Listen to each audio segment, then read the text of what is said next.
अब हम आते हैं इस क्वेश्चन के ऊपर कि सेक्शन नंबर 11 में हर्ड एंड फाइनली डिसाइडेड का क्या मतलब होता है।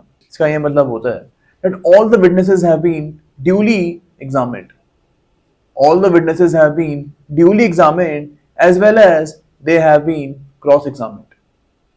All the witnesses have been duly examined as well as they have been cross-examined. And after that, the court has actually pronounced its judgment.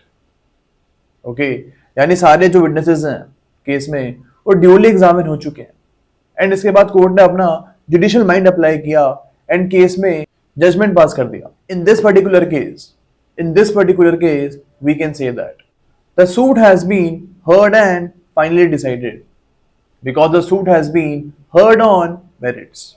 The suit has been heard on merits. तो ये चीज हमको यहाँ पे याद रखनी है कि अगर एक सूट को आपने मेरिट्स के ऊपर हियर किया है, then in that particular case we can say that the suit has been heard and finally decided.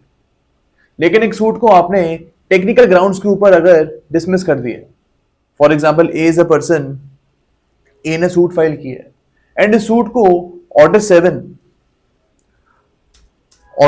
Rule 10 में रिटर्न कर दिया.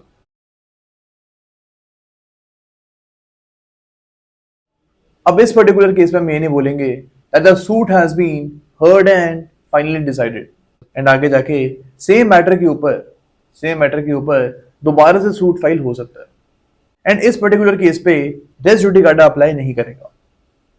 ओके, तो ये चीज हमको यहाँ पे याद रखनी है.